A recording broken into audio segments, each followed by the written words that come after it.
millions of roses get handed out on Valentine's Day. But growing roses has an environmental impact worse than many other crops. Start with climate change. Most roses in the US and Europe are imported from warmer climes. All that flying and trucking adds thousands of metric tons of carbon dioxide to the atmosphere. Then there's all the water needed to, well, water the flowers. And the runoff fouled by copious quantities of pesticides needed to make the roses look perfect. There's also the wildlife and workers poisoned by all that fumigation. Add to that habitat destruction where floral plantations displace native forest and wetlands. Finally, there's the refrigeration needed to keep those blooms fresh. The electricity is often produced by burning fossil fuels, and the refrigerant gases also exacerbate climate change. A more sustainable and, possibly, more romantic approach is to go with flowers certified by outfits like Veriflora, or even better, whatever flowers are in season locally. Of course, that's not much help for those of us in wintry climes. Maybe try writing a poem. Let's see, roses are red, violets are blue.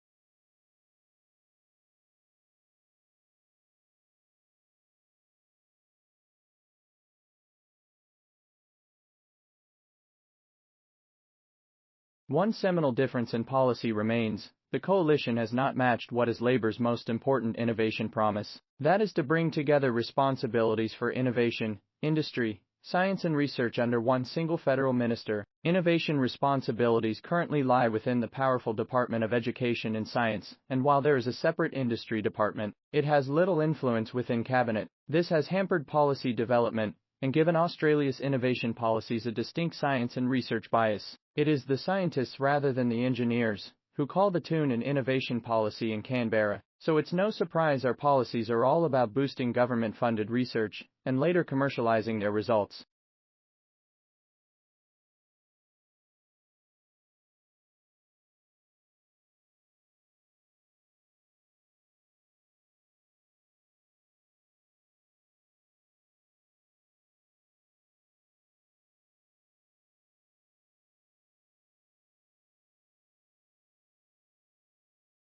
We've decided to adopt, just as a loose theme for the course, a biological theme so that you can see the connections between chemistry and biology and the things you might consider doing in the future. We want you to think about the molecules that are relevant to your body, the processes that occur in your body, the chemistry that's going on and how energy plays a role. And we've divided the course into 4 sections, and after each section, there will be a midterm. The first one is about matter.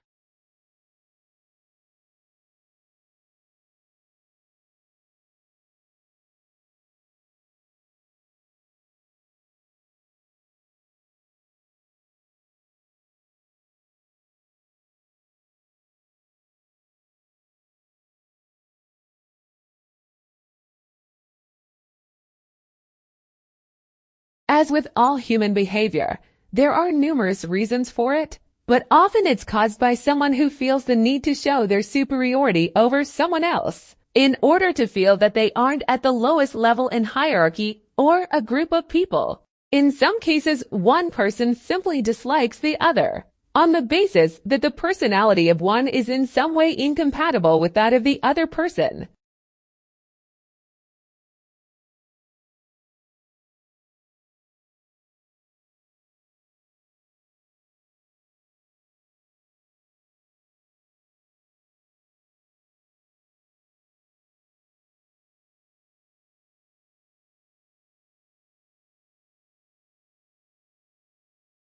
So palm oil is the most widely produced oil crop currently. It's used in a wide range of industries, including food for biofuels and in soaps and shampoo. However, those sectors growing fast, and unfortunately palm oil grows in exactly the same environment as tropical rainforest. So, the use and the development of palm oil, the growth in the sector, is leading to wide-scale deforestation. What we are hoping to do is, if we can come up an alternative, we can slow the growth of the sector and therefore stop the wide-scale deforestation in South Asia.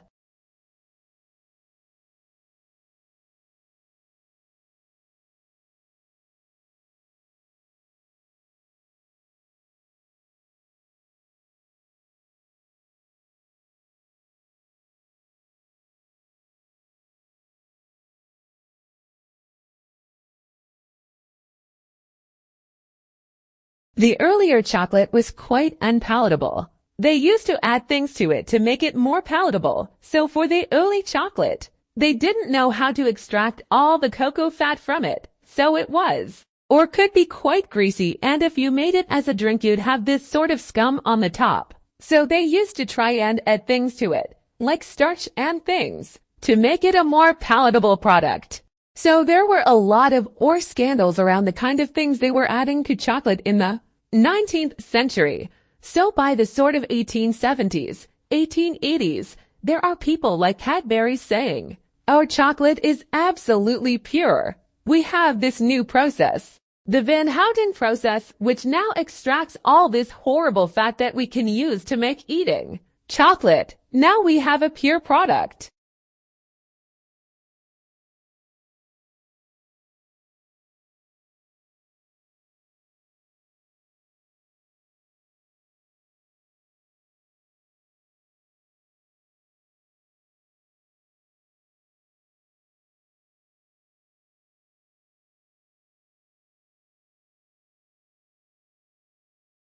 For all his fame and celebration, William Shakespeare remains a mysterious figure with regards to personal history. There are just two primary sources for information on the bard, his works, and various legal and church documents that have survived from Elizabethan times.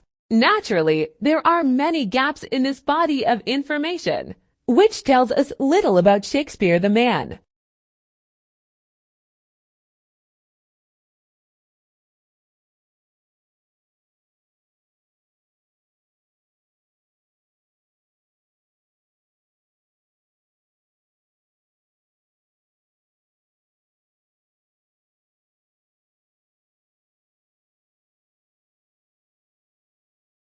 You know, without getting into the details of exactly how that happened or how she got it out, let's just say it was a bad situation, and she panicked because, like for many of us, her phone is one of the most used and essential tools in her life. But, on the other hand, she had no idea how to fix it because it's a completely mysterious black box. So, think about it. What would you do? What do you really understand about how your phone works? What are you willing to test or fix? For most people, the answer is nothing. In fact, one survey found that almost 80% of smartphone users in this country have never even replaced their phone batteries, and 25% didn't even know this was possible.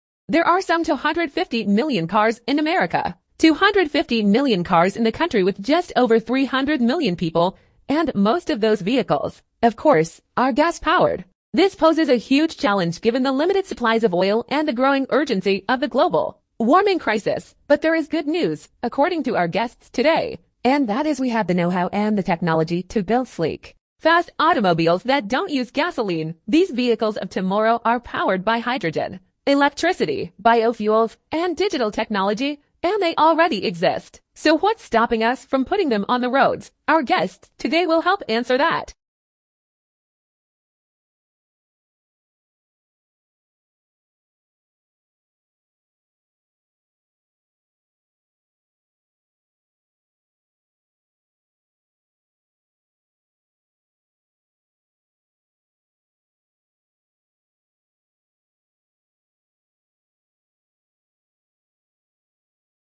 You've heard about SARS, AIDS, and bird flu. Now researchers from Australia claim we're about to be hit by a new epidemic, motivational deficiency disorder, according to the British Medical Journal. 1 in 5 people are said to suffer from motivational deficiency disorder, or MODID, and most don't even know they have it. Symptoms include being unable to get out of bed in the morning, being trapped on the couch,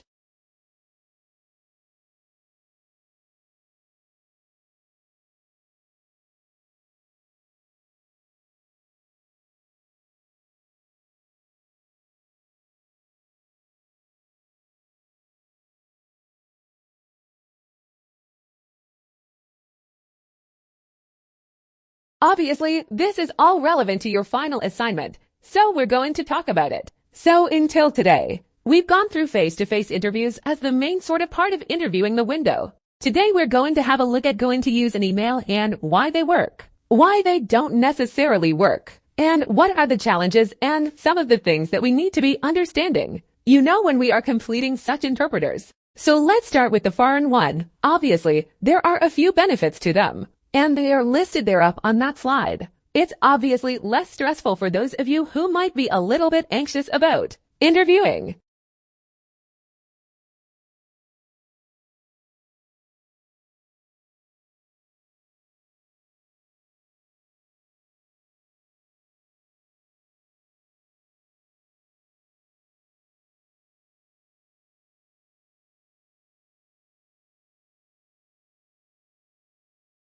Another way in which the industry exerts pressure on doctors is by offering us a variety of professional services. In one of these services, widely advertised to GPs, a company representative shows the practice manager how to use a company desk to trawl through the practice database, identifying patients with problems which might be treatable with the company's products. When that has been done, a company-sponsored nurse interviews the selected patients and draws up a management plan for the GP which, if approved by the doctor, attracts a Medicare item number. One of these companies proudly announces that over 65,000 patients were assessed in this way in 2005. What, one may ask, is a pharmaceutical company doing assessing patients? It is surprising that no government or professional body has stepped in to prevent this commercially sponsored program.